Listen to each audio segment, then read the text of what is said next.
이번 강의에서는 환경기능사 수질 파트 우리 기출문제 풀어볼 건데요. 과거에는 우리 현재 지금 CBT 문제처럼 나오지 않고 1번부터 60번까지 1번부터 15번까지는 대기 문제, 16에서 35번은 수질 문제 이렇게 출제가 되어 있었어요. 그래서 우리 1번이 16번이 됩니다. 수질에서는. 그 점 참고해 주시고요. 20문제를 포함하니까 비중이 좀 높은 편이죠. 60문제 중에. 그럼 1번부터 16번부터 풀어보도록 하겠습니다. 다음 중 살수 여상법으로 폐수를 처리할 때 유지관리사항 주의할 점이 아닌 것은? 이라고 물어봤는데요. 이 문제 종종 나오는 편이에요. 그래서 여러분들 관연도 계속 풀어보다 보면은 또 뒤에 가면 이 문제 또 나오고 할 거예요. 그래서 처음부터 개념 정리를 잘 해두셔야 될 텐데, 이 문제에서 요구하는 것은 살수 여상법의 문제점을 알고 있니? 이런 거죠. 그럼 살수 여상법 한번 살펴봐야 되겠습니다. 이 살수 여상법과 우리 기능사에서 많이 대비되게 문제를 출제하는 이 짝꿍이라고 하시면 되는데, 활성 슬러지 공법이라고 하는 방법이 있어요. 살수 여상은 물을 뿌려주는 거죠. 살수 여상에게 물을 뿌려줍니다. 여상이라고 하는 거는 여제, 모래 자갈 따위를 생각하시면 되고요. 거기에 생물이 이렇게 붙어 있어요. 미끄덩거리게끔. 우리 눈에는 크게 보이지는 않을 건데, 이 방법을 부착이라고 합니다. 생물막이 형성이 되어 있는 것을 부착 공정이라고 해요. 이 부착 공정에 반대되는 활성 슬러지 공정 같은 경우는 부유 공정이라고 불러줘요. 단순히 얘기하면 얘는 붙어 있고 얘는 그냥 둥둥 떠 있어요. 어디에 붙어 있지 못하고 반응조 내에 전체적으로 이렇게 둥둥 떠 있다라고 보시면 되겠죠. 어찌됐든 이 두 가지 공정에서의 목적은 무엇이냐면요. 유기물을 가득 함유하고 있는 수중 유기물, 밥이라고 생각하는 그것을 미생물이라고 하는 생물을 이용해서 먹어치우는 거죠. 섭취분해. 미생물이라고 하는 거는 사람이라고 생각해 볼까요? 미생물을 섭취분해한다.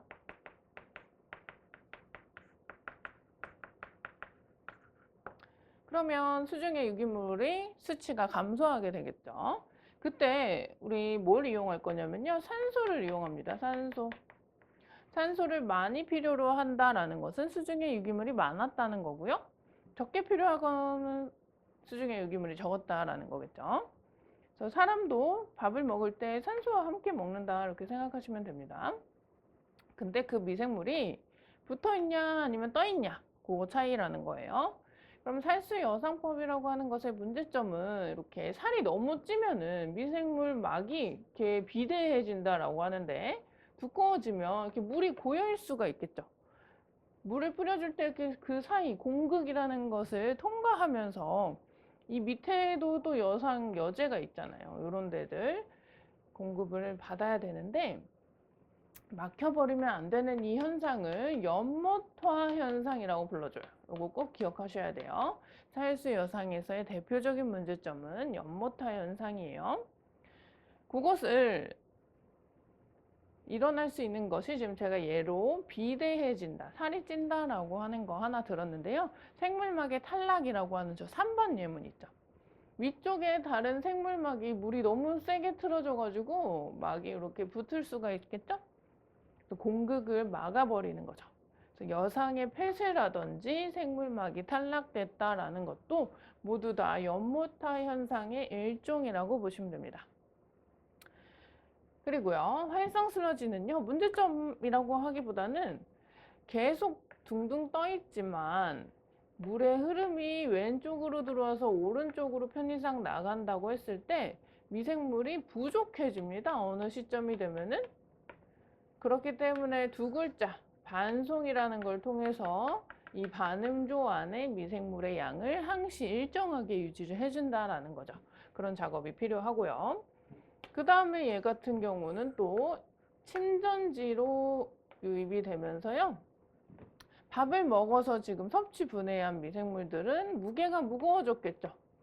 살찐 미생물이라고 부르게 되는데 고형물로 가라앉히고 밥 못 먹고 뭐 깨끗한 것, 상등액, 액체 이렇게 분리가 이쁘게 돼야 돼요. 가라앉는 애들은 잘 가라앉고 떠오른 애들은 떠오르고 그래야 되는데 그렇지 못하는 현상을 무슨 현상이라고 하냐면요.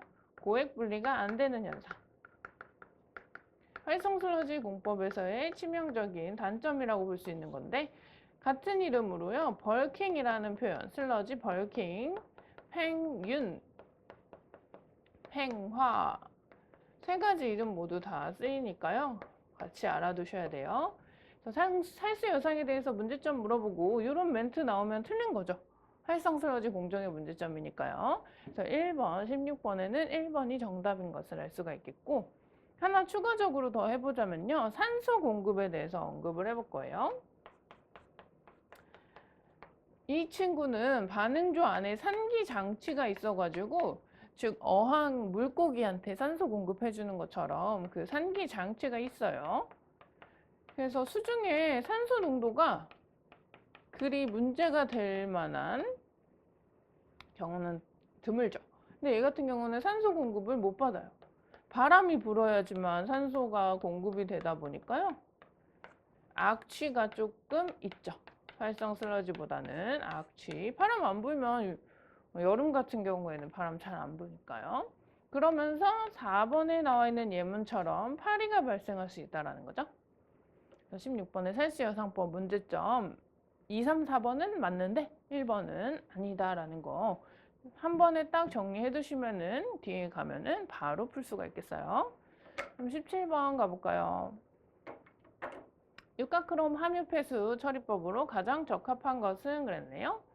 육가크롬 같은 경우는요. 또 크롬 하면 두 가지 형태 기억나시면 좋은데 3가짜리도 있죠. 크롬은. 이온 형태로 있을 때 육가와 삼가 형태가 존재하는데 독성은 육가가 더 훨씬 세죠. 그래서 수중에 이 육가 친구를 제거하고 싶은 거예요. 독성을 나타내니까. 삼가로 우선 맞춰주고요. 그럼 원자가가 6에서 3으로 줄었네요. 원자가가 감소한 것을 뭐라고 부르나요? 두 글자로 환원됐다 그러죠? 산화는 커져야지 됩니다. 증가해야지 산화. 환원됐고요. 그 다음에 수중에 수산화물 같은 물질과 만나게 해가지고 가라앉혀서 더 이상 이온 형태로 녹아있지 못하게끔 만들어주면 제거할 수 있게 되는 거예요. 그러려면 여기에서 NaOH, 수산화 나트륨, 수산화 칼슘과 같은 수산기가 붙어있는 애들을 첨가해 줘야 되죠. 여기 작업은 침전이 되고요.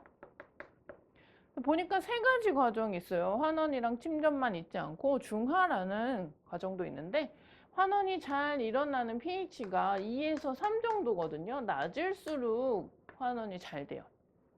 근데 이 수산화물 물질들은 낮은 상태에서는 수소랑 만나겠죠. 크롬이랑 만나야 되는데 그래서 pH를 조금 높여줄 필요가 있어요. 8 내지 10 정도로 높여주면 침전이 잘 형성이 될 거다라는 거. 그래서 중간에 어떤 과정이 있어요? 첫 번째 환원, 두 번째 중화, 세 번째로 침전 진행이 되면 육가크롬 함유폐수 처리가 되겠다. 정답 환원, 중화, 침전으로 2번이 되겠습니다.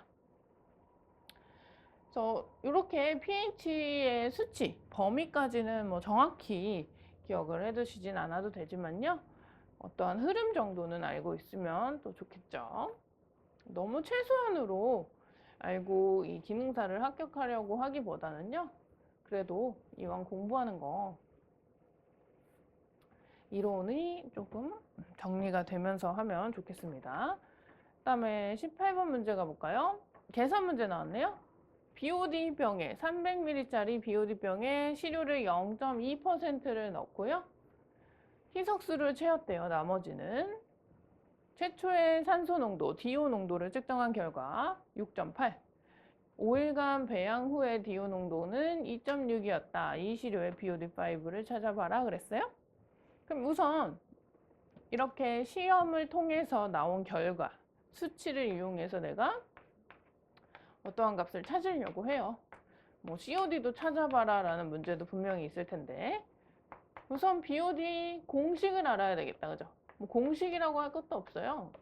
5일 동안에 소비된 그 산소의 양이 얼마인지가 BOD이기 때문에, 최초 처음에 6.8이라고 했잖아요. 그리고 5일 동안 배양을 시켜놨더니 줄어들었어요. 6.8에서 2.6 그 차이가 바로 내가 5일 동안에 소비한 산소겠죠? 사실 공식이라고 할 것도 없죠?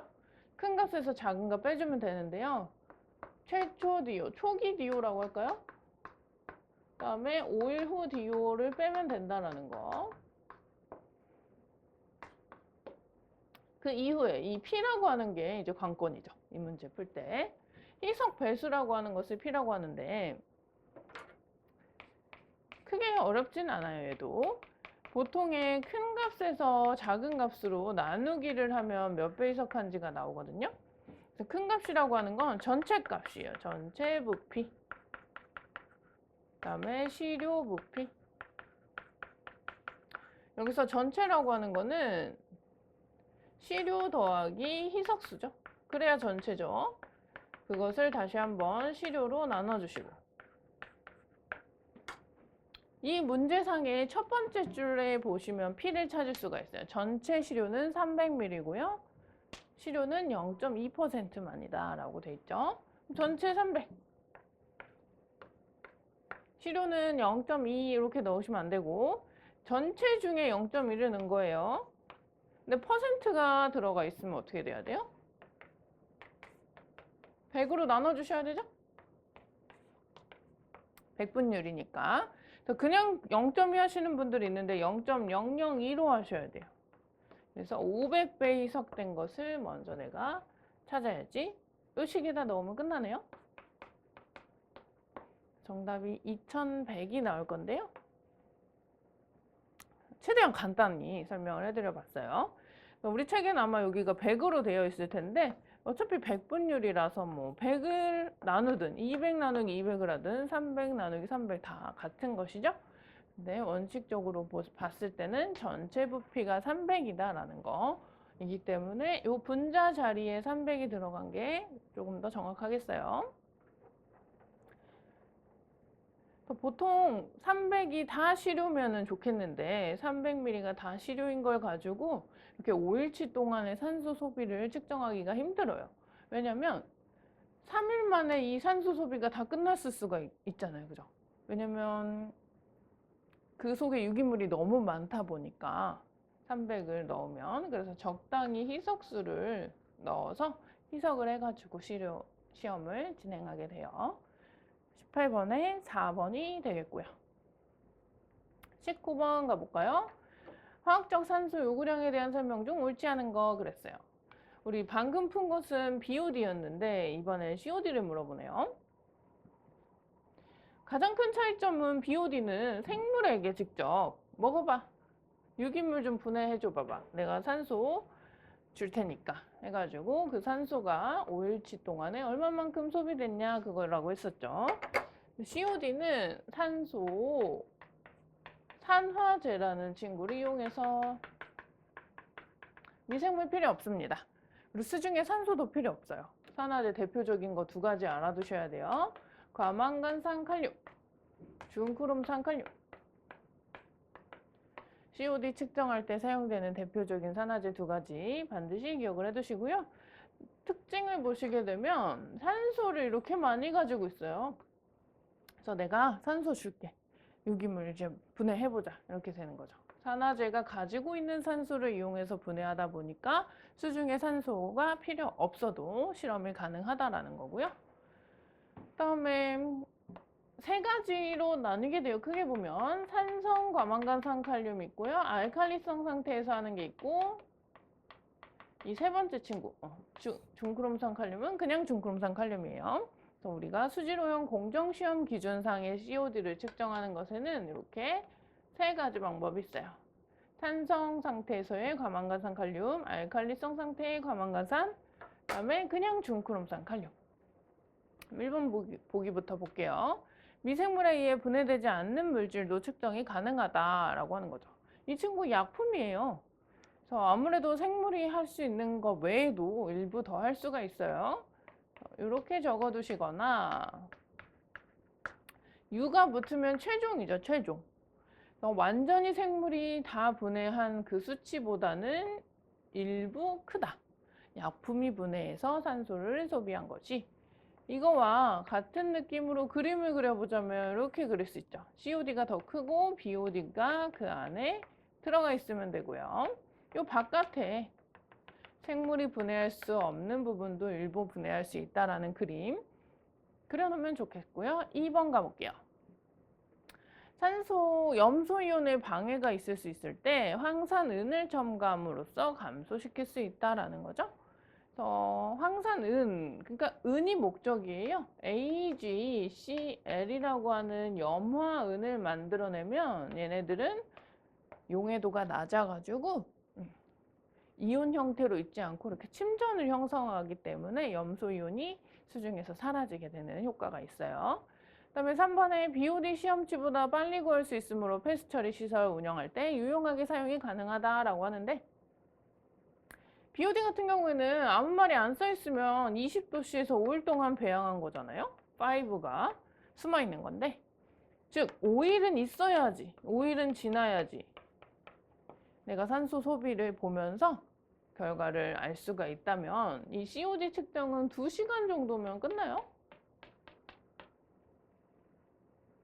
그래서 3번도 맞는 설명이고요. 4번에 보시면 우리나라는 알칼리성 100도씨에서 이렇게 생긴 친구 틀렸죠? 지금 7개여야지 맞는데 정확히 하면요. 가장 많이 쓰이는 이 1, 2, 3번 중에 COD가 가장 많이 쓰이는 것은 산성이고요.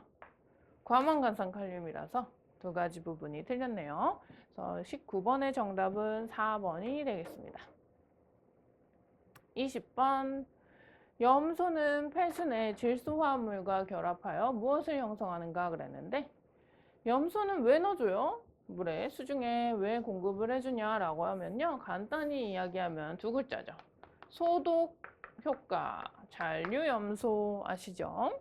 수영장 같은 거 생각하시면 될 텐데요. 그래서 염소는 보통 기체 상태로 물 속에 넣어주게 되고요. 그럼 물이랑 만나야 되겠죠? H2O가 물인데 H2O가 생긴 것은 OH-와 H 플러스로 이렇게 생겼잖아요. 헬이 되면은. 그럼 염소가 두 개니까 염소 하나가 H랑 만나. 그 다음에 나머지 하나는 OH랑 만나 해가지고 HOCl 이렇게. 반응식을 뭐 써봤는데요. 이 친구가 유리염소라고 하는 친구예요. 우리가 생각했을 때는 염소가 있기만 하면 소독이 되는 줄 알았는데 물에 녹아야지 소독이 돼요. 그래서 이 친구가 소독에 관여합니다. 근데 유리염소 형태로 있으면 소독이 아주 잘 돼요. 근데 이렇게 질소화합물이 물속에 있었다? 그러면 질소화합물 대표적으로 암모니아라고 해볼게요. 암모니아가 있는 상황에서 염소를 주입하게 되면요.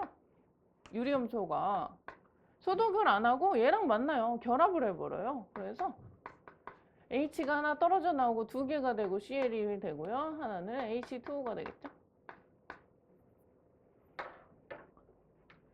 그래가지고 이 친구 이야기하는 거예요. 지금 문제에서 물어보는 게. 얘가 결합염소라고 하는 거거든요. 이것을 영어로 클로라민이라고 합니다. 클로라민. 정답 2번이에요. 유리염소 형태로 있어야지 소독이 효과가 좋은데 물론 결합염소 친구도 소독이 안 되는 건 아니에요. 하지만 유리염소보다는 아주 작아요. 소독 효과가. 질소화합물이 이렇게 많이 존재하는 경우에 클로라민이 형성될 수 있다는 것도 종종 나오니까 기억해 두시고요. 21번 갈게요.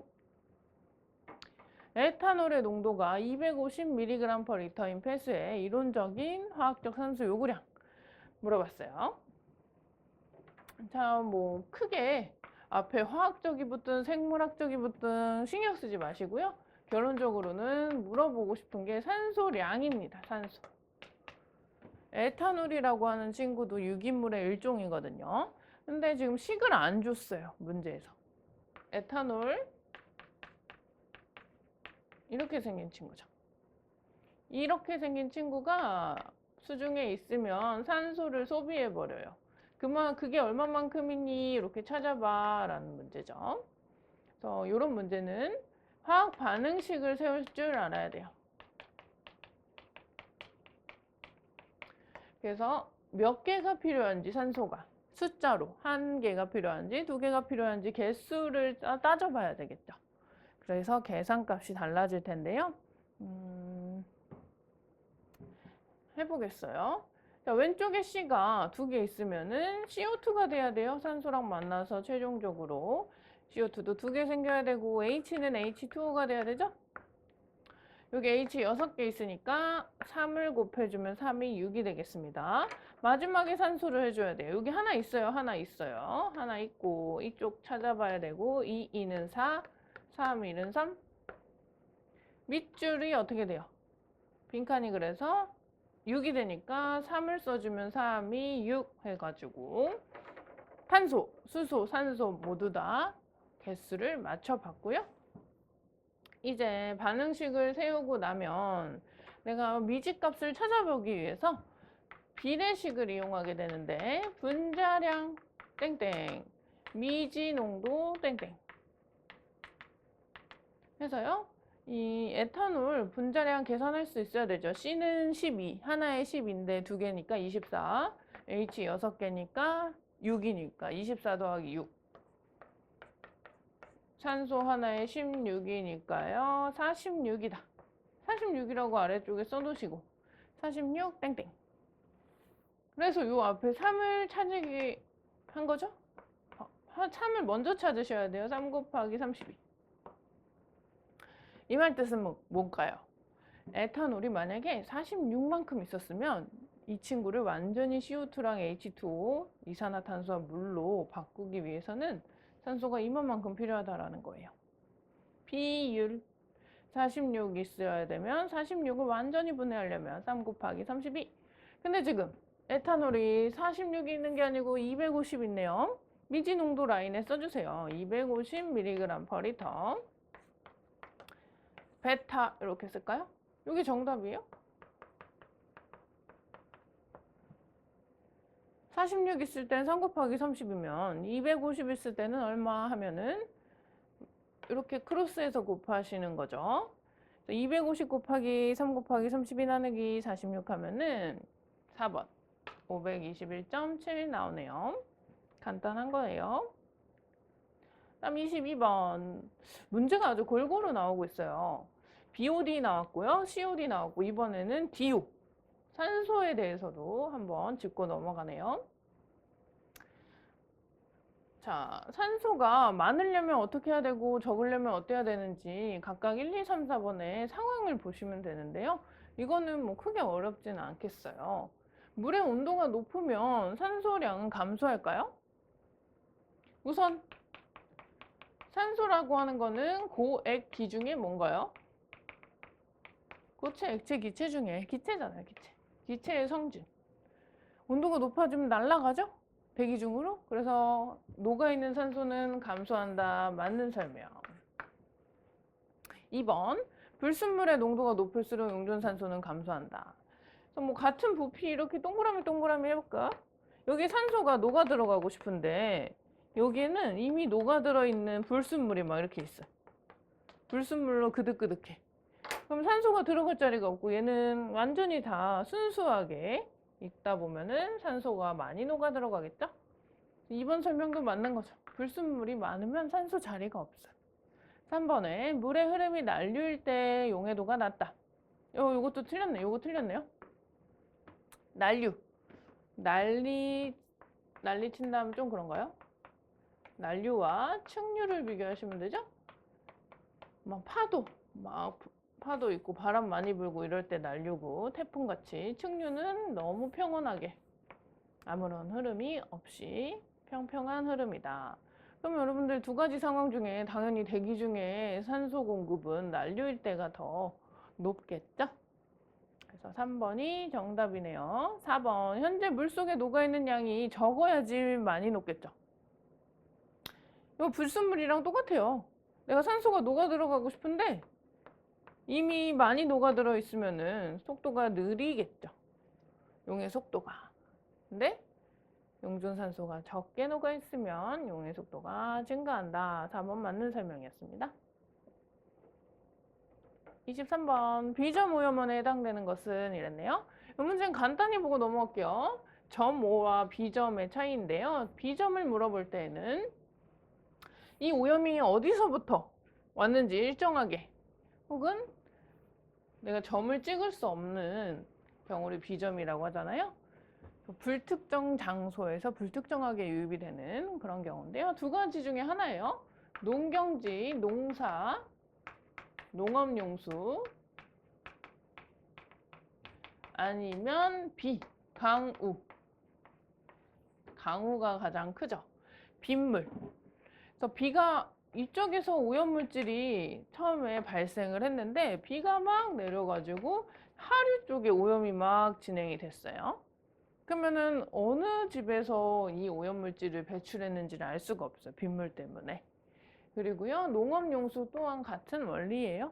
농업용수도 이 농경지에서만 쓰는 물이 따로 정해져 있지가 않습니다. 나중에 보면 다 혼합이 될 수밖에 없기 때문에 1번의 농경지 배수가 비점 오염원의 정답. 다음 24번. 활성 슬러지법은 여러 가지 변법이 개발되어 왔으며 각 방법은 특별한 운전이나 제거 효율을 달성하기 위해서 발전되었다. 다음 중 활성 슬러지법의 변법으로 볼 수 없는 것은 그랬어요. 변법이라는 거. 일단은 표준 공법을 통해 가지고 얘도 당연히 문제가 있을 수 있겠죠. 아, 이런 점은 개선하면 좋겠는데 그래가지고 다양한 변법들이 개발이 된 거죠. 그 중에 아닌 것은 1번의 다단폭이 1단, 2단, 3단 이런 식으로 산소를 한 번에 주지 않고 단계적으로 주는 거고요. 접촉 안정 따로따로 있는 거 있고요. 장기적으로 산소 공급만 해주는 방법도 있습니다. 4번이 아니에요. 오존 안정법은 만들어진 말이고요. 오존 같은 경우에는 우리 앞에서 한 염소와 같이 대비되는 게 아니죠. 같이 화학적인 공정이에요. 지금 활성 슬러지는 생물학적 처리인데 오존이 들어오지는 않습니다. 오존이 들어오면 생물들이 다 이제 죽을 수가 있어요. 사멸이 될 수가 있어요. 소독을 하는 역할이니까. 자, 24번엔 4번. 25번. 여가지 운전 중에 발생하는 주요 문제점으로 가장 거리가 먼 것은? 살수 여상이랑 비슷하게 생각하시면 돼요. 네. 살수 여상은 확실히 생물막 공법이고요. 여가 같은 경우에는 말 그대로 걸러주는 거잖아요. 그죠? 뭐 또한 이렇게 원기둥 모양 형태에서 이것을 여상이라고 보통 불러주게 되는데요. 물을 이렇게 공급을 해줬을 때 걸러져서 깨끗하게 물이 나와야 되겠죠. 다시 넣어주기도 합니다.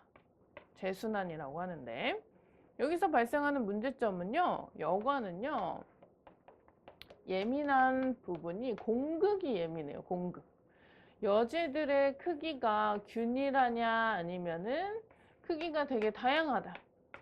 일정하지 않고 조그만 애들이 이렇게 중간중간에 껴있으면요. 공극이 적어져요. 그러면서 폐쇄 이런 것들이 나타난단 말이죠. 걸러지지 못하잖아요. 여과라는 것이 걸러지는 건데 공극의 개념이 중요해요. 그래서 1번 보시면 진흙덩어리의 축적. 여제가 이렇게 균일했다고 해볼까요? 근데 여기 막 진흙덩어리가 껴있어요. 그러면 폐쇄. 1번 문제점 맞아요. 공기가 껴있을 수 있어요. 공극을 막고서. 2번 맞고요. 3번. 여제층이 수축. 여기 여제층이 모래도 있고 자갈도 있고 할 텐데 수축되면 어때요? 공극이 또 작아져. 수축.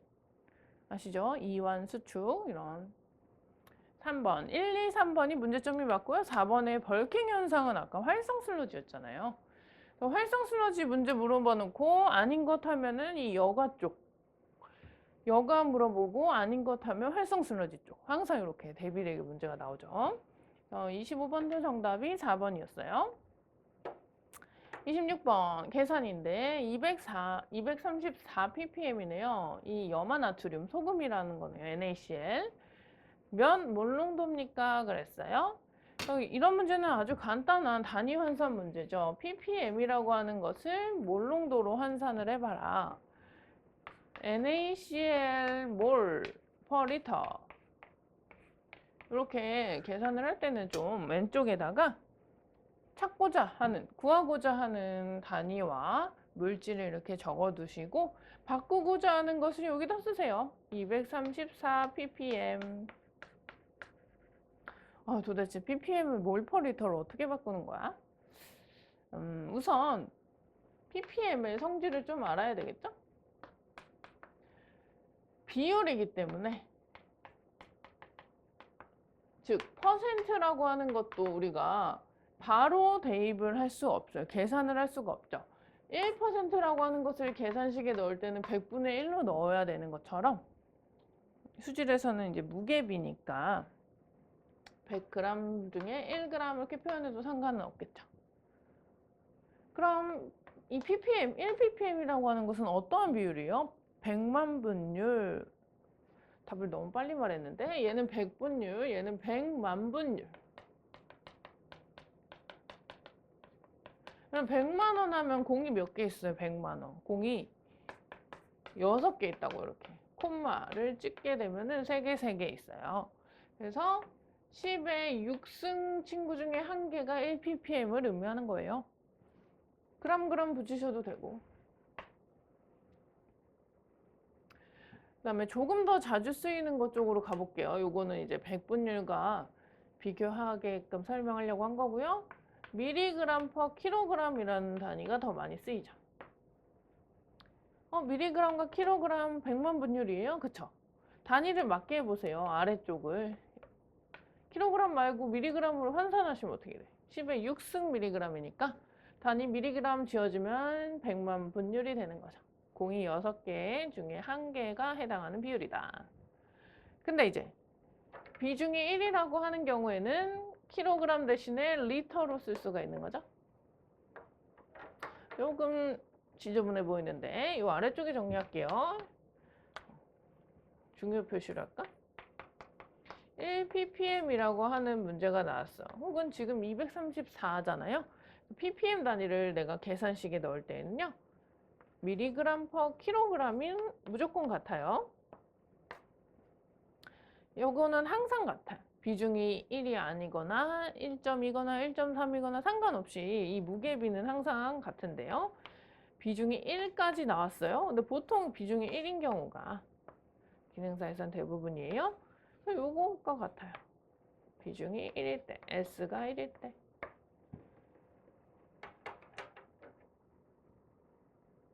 그래서 보통 무게를 비교하긴 하는데 물 속에 얼마만큼의 오염물질이 있었냐 이런 느낌으로요. 수질은 미리그램 퍼 리터 단위, 이 농도 단위가 많이 사용이 되고 있어요.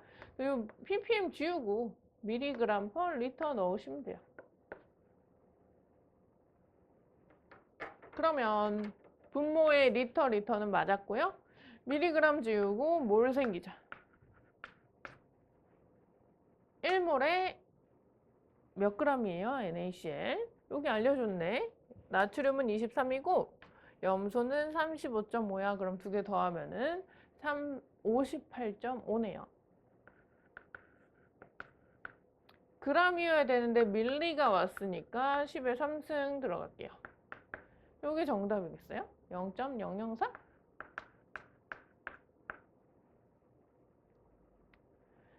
그램 대신에 밀리그램이기 때문에 단위가 작아졌으니 숫자가 크게끔 보정을 해서 58.5에 10의 3승이 들어오시면 0.004 나옵니다. 다음 27번. MLSS 농도가 2,500인 혼합액을 1리터짜리 매스 실린더에 취해서 30분간 슬러지 부피를 측정한 결과 350ml였다. SVI는 그랬네요. 이것도 활성 슬러지 문제예요. 활성 슬러지에서 나오는 계산 문제. 요것을 물어봤을 때 알아야지 되겠죠? 공식을. 슬러지, 우리말로 하면 부피예요. 지표. 결론적으로 지표는 그냥 수치라고 생각하시면 돼요. 그럼 공식을 알고 있어야 되겠어요? MLSS분의 농도 30분 동안 가라앉은 슬러지 부피 1리터였는데 몇 미리가 되었니? 곱하기 10의 3승. 자, 이런 문제는 어쩔 수가 없어요, 제가. 1차적으로 여러분들이 암기를 해주셔야지 맞출 수가 있게 되겠어요. 활성 슬러지 공법에 관련된 함수가 굉장히 많습니다. 뭐 15가지씩이 있어요. 다 외우라고 하지 않습니다. 이런 거는 최소한으로 알면 되게 간단한 거거든요. 그래서 설명을 위해서 콘을 하나 그려볼게요. 콘 모양, 꽃갈콘 모양. 여기에다가 1리터를 넣어보세요. 여기 써있죠? 혼합액 1리터를 매스 실린더에 넣어도 되고요. 이렇게 콘 모양으로 넣어도 돼요. 그래서 30분 동안의 변화를 봅니다. 그럼 당연히 가라앉아야지. 맞아요. 우리 활성 슬러지에서는 가장 중요한 문제점이라고 하는 거 고액 분리가 잘 돼야 된다. 즉 침전될 건 침전되고 안 되는 건 안 되게끔 분리가 딱 일어나야지 운전이 공법의 운영이 잘 되고 있는 거다라고 볼 수가 있는데 30분 지났더니 얼마래요? 350ml가 되었다고 문제에 써 있잖아요. 자, 그리고 공식 외웠어요. 대입해 볼까요? MLSS 2,500 그냥 넣으시는 거예요. 2,500.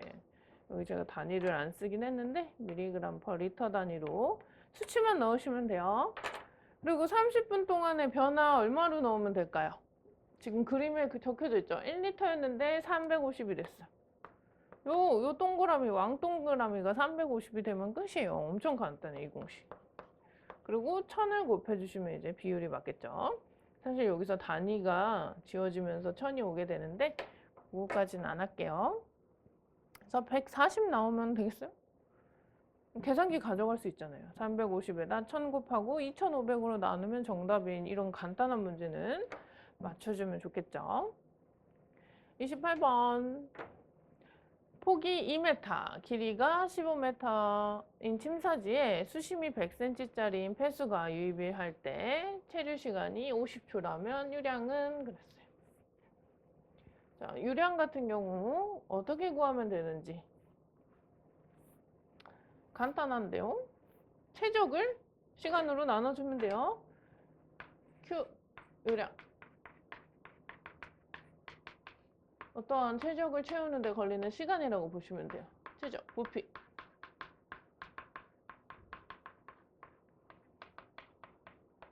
지금 다 나왔잖아요. 그죠? 문제에서. 아래쪽에 50초 넣으면 되고요. 근데 지금 보기들의 단위가 아워니까 나중에 시간으로 바꿀 거예요. 최적은 어떻게 되나요? 뭐 대충 이렇게 직육면체겠죠? 폭이 2m, 길이가 15m, 수심이 100cm. 뭐 이렇게 생긴 거 다 곱하면 되는 거죠? 가로 곱하기 세로 곱하기 높이가 최적, 부피죠. 2m 곱하기 15m 곱하기 100cm 대신에 0.1m로 그냥 1m죠? 1m에 100cm니까 넣으시면 분자는 해결됐습니다. 분모만 아워로 바꿀게요. 1시간에 3600초. 1시간에 3600초죠. 1아워. 분으로 60분. 초로 바꾸면 60분, 그대로 60은 놔두고 1분에 60초니까 3600초입니다. 그래서 계산하시면 정답 몇 번인가요? 2160. 정답 2번 됩니다. 다음 29번. 질소 고도 처리 방법 중 폐수를 pH를 높이네요. pH라는 애는 14까지가 최대인데 11까지 높여가지고 기체 상태의 암모니아로 전환시킨 다음 공기를 넣어서 제거하는 방법은 정답 탈기법이라는 거죠. 이런 거는 알고 있으면 바로 딱 체크하고 넘어가는 건데. 암모니아 물에 녹이면 암모늄이라고 하는 이온 형태가 됩니다. 그리고 OH-가 나오게 되는데요. 보통 물에 녹았다고 하는 것은 이렇게 이온 형태로 만들어내면 돼요. 근데 pH를 11 이상으로 높인다는 거는 얘가 엄청 많다는 거예요. 그죠? 얘가 너무 많으면 화학적으로 역반응이 진행이 되죠? 평형을 이루고 싶잖아, 항상. 왜 나만 많아? 우리 공평하게 많자 해가지고 내가 너 만들어줄게. 이렇게 생성될게 해가지고 역반응이 진행이 되는 거예요. 그럼 이제 암모니아 가스로 다시 됐네? 근데 이 가스가 자기 혼자 날아가면 좋은데 잘 안 날아가가지고 공기와 함께 날려보내요. 그러면 수중에 이 질소 화합물이 없어지는 이런 효과가 있는 이 방법은 탈기라고 합니다. 29번에 1번. 30.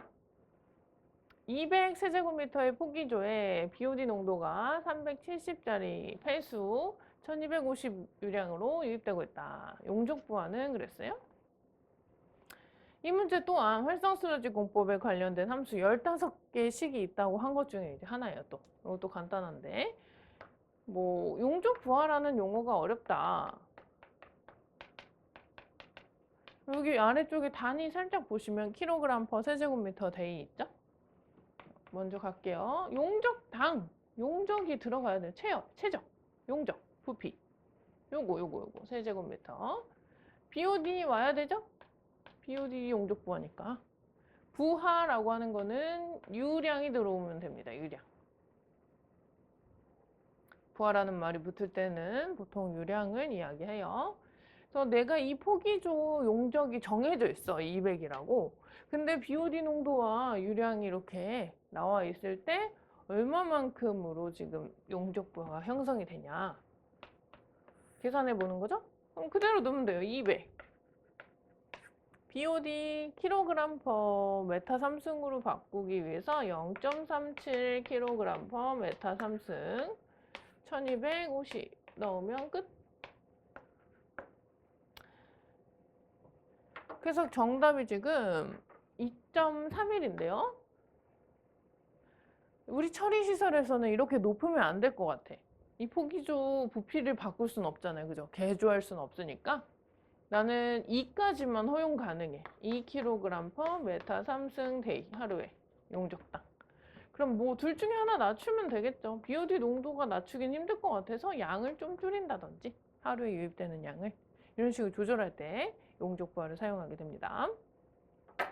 그리고 하나 짚고 넘어갈 거는요. 370mg per 리터라는 농도 단위로 많이 쓰인다고 했던 이 mg per 리터는 계산할 때는 사실 kg per 메타 3승으로 많이 이렇게 환산을 해서 쓰게 됩니다.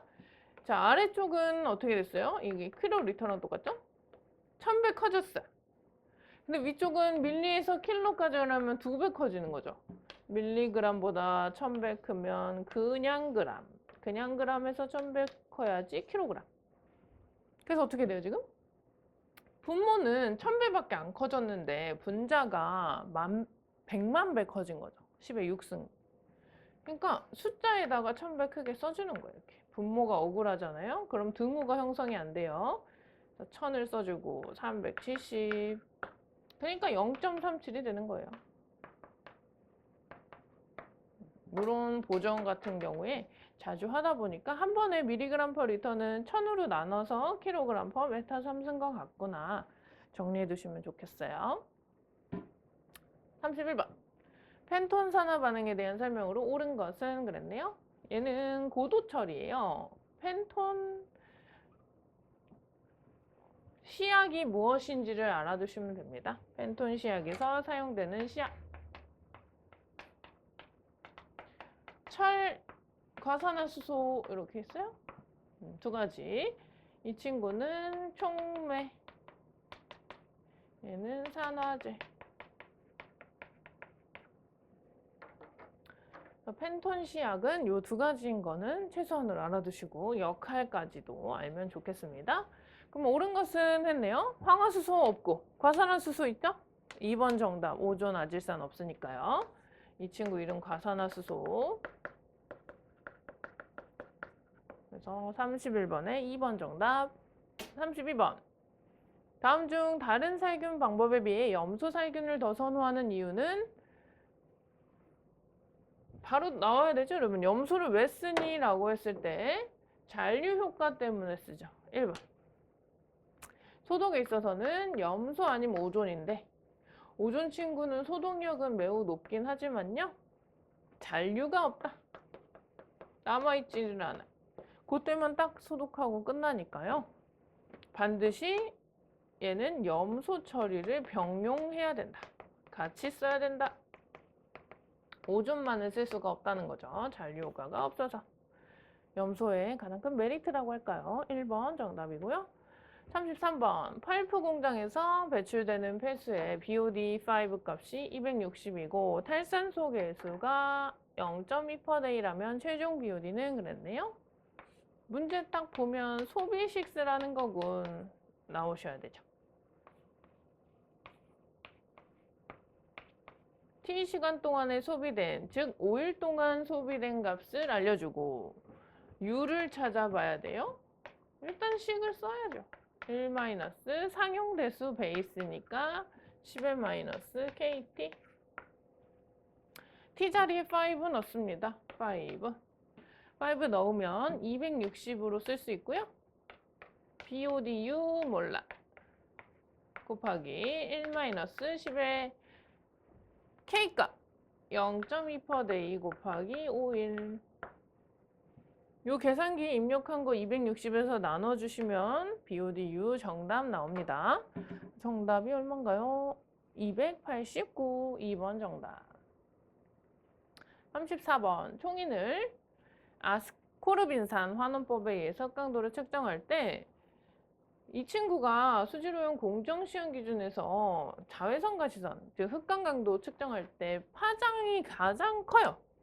900이 최대거든요. 200에서 900인데 880이라는 거는 다른 항목들에 비해서 매우 높은 편이에요. 근데 또 기계에 따라서 이렇게 높은 감도에서는 측정이 불가능할 경우가 있는데요. 이때는 낮춰서 할 수가 있어요. 710에서 측정하면 된다라는 공정시험 기준상에 나와 있는 부분이죠. 저 암기하셔야 됩니다. 880에서 안 되면 710. 마지막 35번. 다음 보기 중 물리적 흡착의 특징을 모두 고른 것은 그랬어요. 자, 이 문제도 대비되는 문제죠. 흡착에 있어서는 물리흡착. 그럼 뭐가 있겠어요? 화학흡착이 있겠죠. 물리적인 흡착은 말 그대로 뭐 이런 주먹이 칠판에 딱 붙는 그런 아무런 반응 없이 붙었다가 또 떼어졌다가 할 수 있는 그런 흡착이거든요. 그래서 얘는 돌아올 수가 있습니다. 가역적이다라고 하는 거는 떼었다 붙였다 할 수 있다. 근데 화학흡착은 어때요? 반대겠죠? 비가역. 이미 화학적으로 반응해버려가지고 절대 원래 상태에 다시 돌아갈 수가 없는 흡착이 되고요. 그리고 화학적인 반응이 진행이 되려면 온도는 높을수록 잘 되고요. 물리적은 낮을수록 잘 됩니다.